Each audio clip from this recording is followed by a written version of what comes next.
I got a question. It's a very serious question. Tell me if this has happened to you. Did you ever wake up at 3 in the morning and you have a fantastic idea? And it's so good, so juicy, you can't even sleep because you're tossing and turning. Clap if you know what I'm talking about. I'm not alone. Well, let me tell you what happens. Sometimes you have an idea, and man, it's the best idea you've ever had. And you're there, you're tossing and turning, you can't sleep. And you're tossing and turning, it's 3 in the morning, and it's the best idea you've ever had. In fact, you're tossing and turning so much your significant other kicks you out of bed. That doesn't deter you. So you're walking around the house and says, man, this is the greatest idea I ever had. Let's say there's a new student program that you've come up with, right? And you think this is the ultimate student program. And so now it's like 4 in the morning, you're like thinking about this idea, and the more you think about it, man, this thing is just getting good. It's getting so good, by 5 in the morning, you are convinced that the vice president, COO, will approve this sight unseen. Just that simple, right?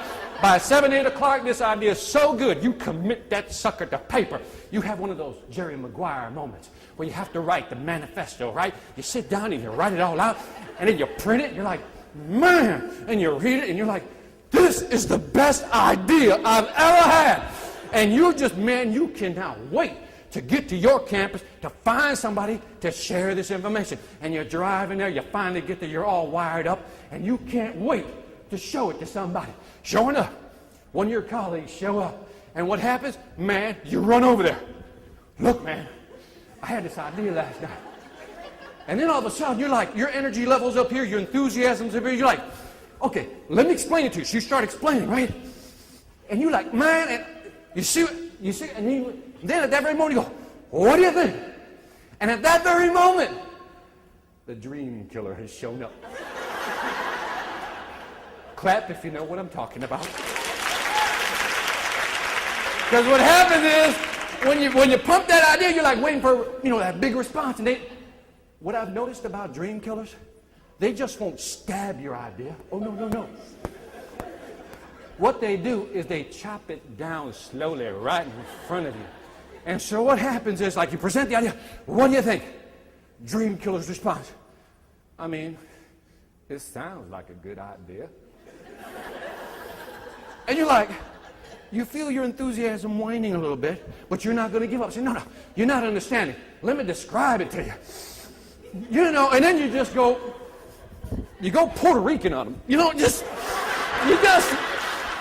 describe everything, right? And and then you go, you see what I mean? The response, I mean, yeah, I just never seen anybody do it that way before. At this very moment, your idea is on life support. So now you got to break it all out. You got to bring it, if you know what I mean. So you break out the manual. No, look, I wrote it down.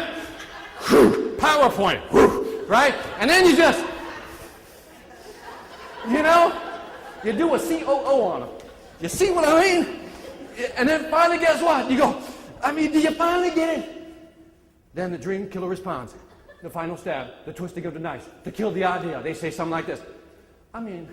If you want to do it, go ahead. And what happens? You walk away saying, that was the dumbest idea I've ever had. Fast forward the tape. 1 year later, guess what happens? Somebody implemented your idea, and you're like, that's my idea. Now, what was the difference between that person and you? The person that implemented the idea and you, what was the difference? Oh, somebody said it, but I'll be a little more pointed. You know what your problem was? You listen to stupid people. Now, I know what you're saying, Victor. That's so wrong. That's so rude. You can't say this in a public forum like that. That's just ugly. But let me go ahead and describe stupid, and then you tell me if you agree with my definition of stupid. I've identified 3 categories of stupid people whose advice you should never take. Here they are. I've identified them, categorized them for your benefit.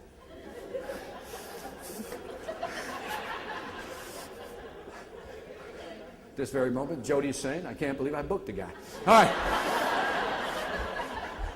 Level number 1. There's people who don't know. Never ask people who don't know. And there's people who don't know and no, they don't know. Have you met them? That's the second level. What's the third level? There's people who don't know and no, they don't know, but pretend to know what they don't know. Yeah. Have you met them? Some are probably your spouses or your family, right? Yeah, I'm sorry, nerve, little raw point there. But sometimes we talk to the wrong people. Should we ask people who don't know? No, we should really, did you see number 3? On the 10 points of leadership, what was number 3?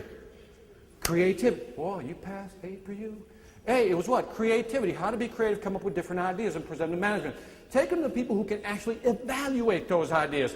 Because I think a lot of dreams are killed because we what? Listen to. I'll give you a perfect example.